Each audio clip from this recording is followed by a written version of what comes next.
Things are getting desperate. Yes, Mr. President. Is the equipment ready? Final preparations are in progress, sir.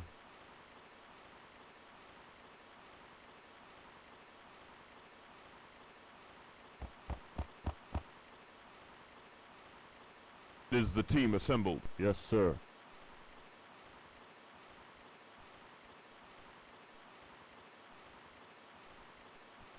Jack Marshall's the chief tactician. And the pilot?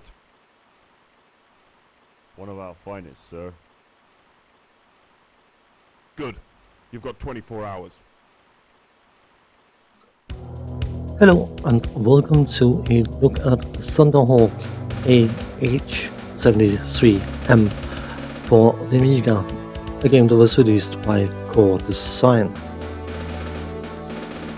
The premise behind this game is that at the turn of the 20th century, US is looking for a new helicopter, lightweight attack helicopter, and of course those proposals are made and they finally decide on the Thunderhawk. Only one of them exists and it has been assigned to you, who are a pilot that is a member of an elite United Nations squad nicknamed Merlin. And your objective, or whatever else you call it in this particular title, is to fly through 6 different UN-sanctioned campaigns in order to complete them and prevent various things from occurring and all that good stuff.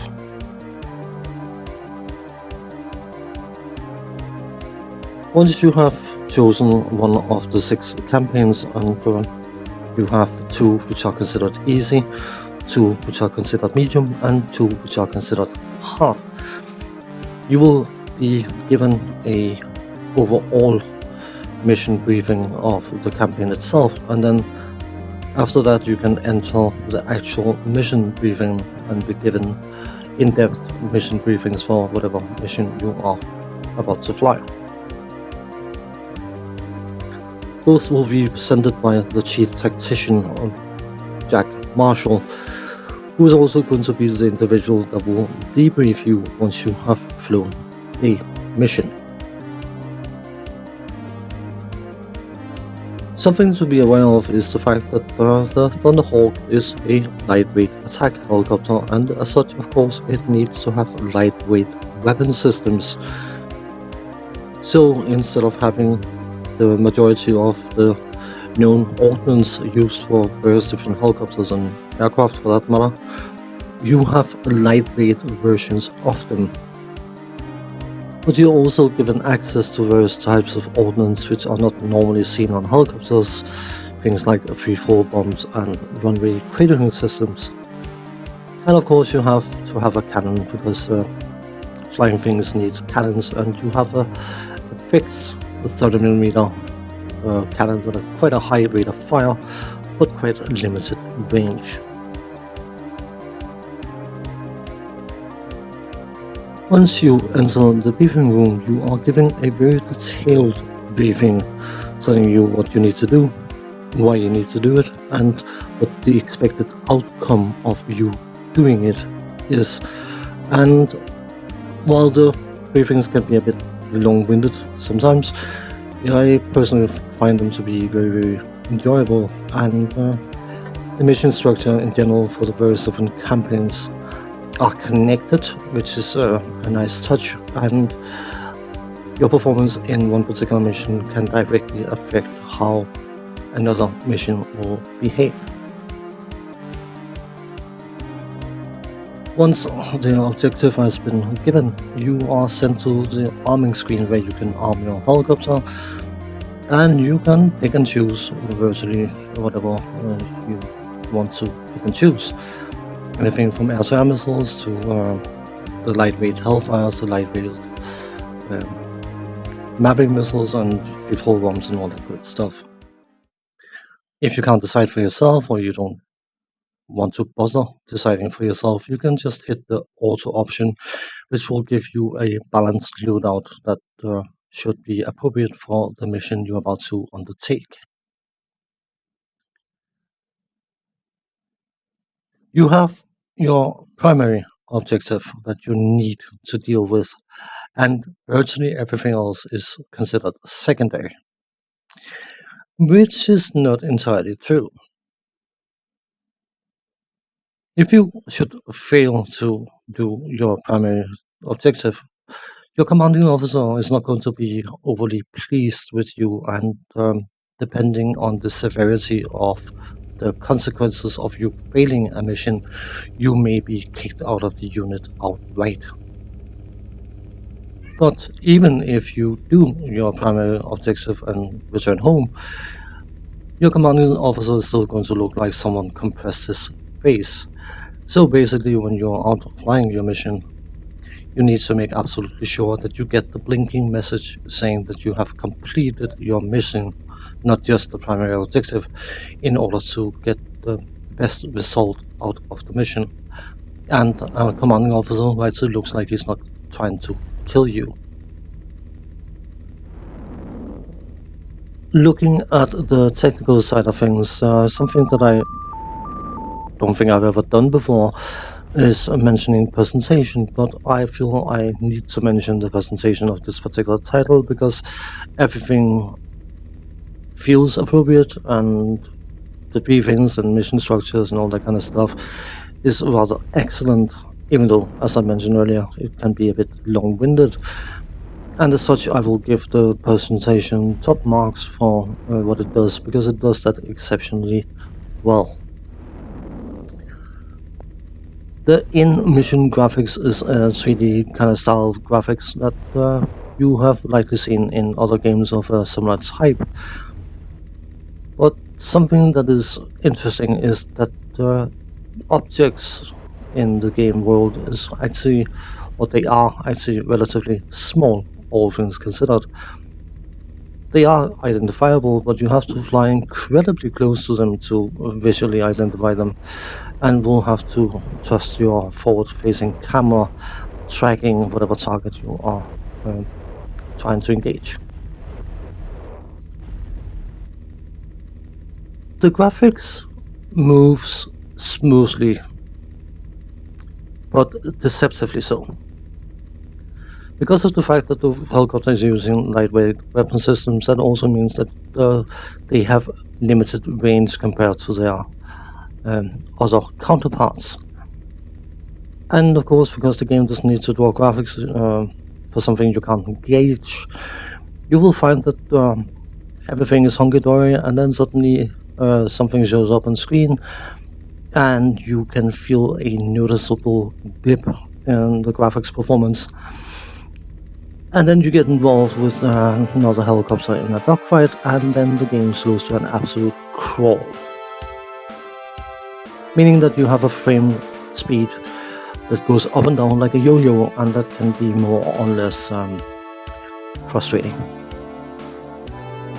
The sound design is fitting for the game. The sound effects are appropriate. You have the sound of gunfire and radar warning and all that kind of stuff, and yeah, nothing stands out, nothing seems to be misplaced or anything, so in regards to sound effects, yeah, it works.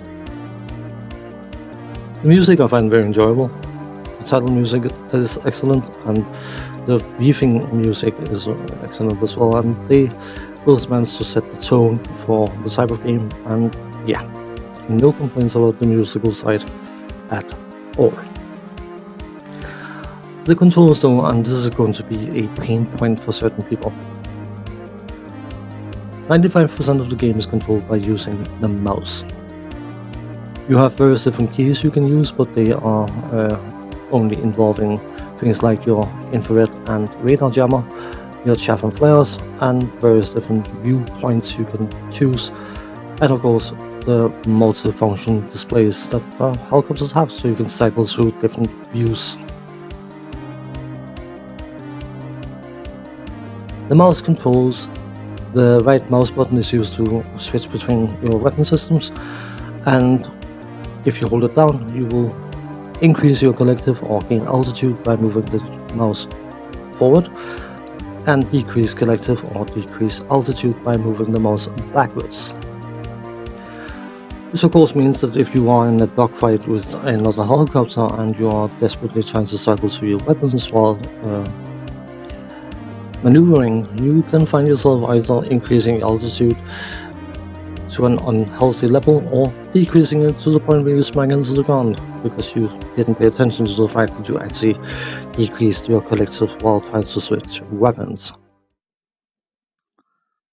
The left mouse button is used to fire off whatever weapon system you have selected, and if you hold down the right mouse button and click the left, you will cycle through targets in front of you.